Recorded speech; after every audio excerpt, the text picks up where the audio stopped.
따뜻한 차 한 잔으로 시작하는 하루, 그리고 고급스러운 실크의 감촉. 18세기 이전에는 상상하기 힘든 세상이었습니다.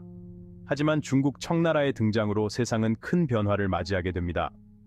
청나라는 국제무역의 새로운 시대를 열었습니다. 중국은 상품과 문화가 활발하게 교류되는 중심지가 되었고, 서양은 중국 제품에 대한 엄청난 갈증을 느끼기 시작했습니다. 우아함과 희소성으로 유명했던 비단은 스타투트과 부의 상징이었고, 섬세한 맛과 활력을 주는 효능을 지닌 차는 일상생활의 필수품이 되었습니다. 이처럼 인기 있는 상품들은 동양의 강력한 경제 엔진 역할을 했습니다. 이 무역은 단순히 이국적인 상품만을 의미하는 것이 아니었습니다. 문명의 충돌, 즉 동양의 독창성과 서양의 수요가 만나는 접점이었죠. 이러한 교류는 앞으로 수세기 동안 세계 양쪽의 운명을 만들어 나가는 초석이 됩니다.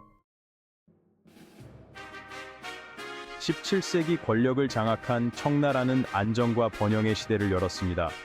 예술, 문화, 무역이 꽃을 피웠던 시기였죠. 청나라 황제들의 통치 아래 중국은 세계 최고의 경제 대국으로 부상했습니다. 청나라 통치자들은 무역의 중요성을 인지하고 해상 무역을 장려하는 정책을 시행했습니다. 숙련된 장인들과 풍부한 자원을 가진 중국은 증가하는 세계적인 수요를 충족시킬 완벽한 조건을 갖추고 있었습니다. 산업혁명 한가운데 있던 유럽은 원자재를 필요로 했고, 비단, 차, 도자기가 풍부했던 중국은 완벽한 무역 파트너였습니다. 이렇게 서로에게 이익이 되는 관계는 지구촌 양쪽의 경제 성장을 이끌었고, 전례 없는 세계적인 상호 연결 시대로 이어졌습니다. 이러한 무역의 중심에는 광저우가 있었습니다.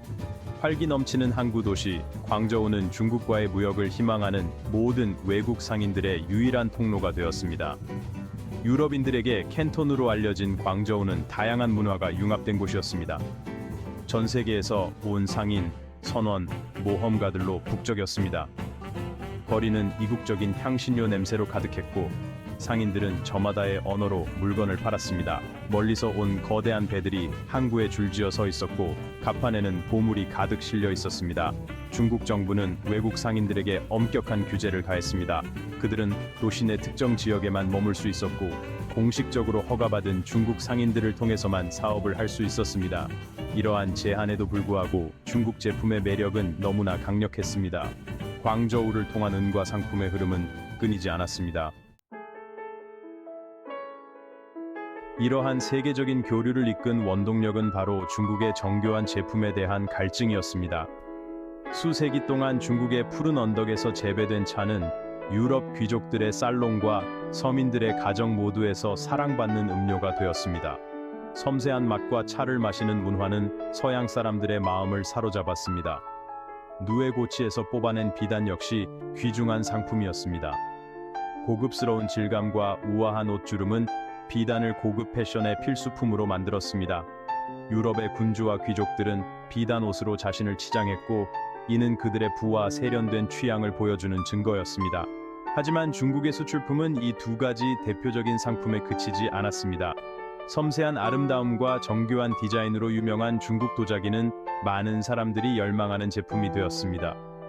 윤기 나는 마감과 정교한 장식의 칠기는 유럽의 가정을 장식했습니다. 약효가 있는 식물인 대황은 서양 약국에서 찾아볼 수 있었습니다.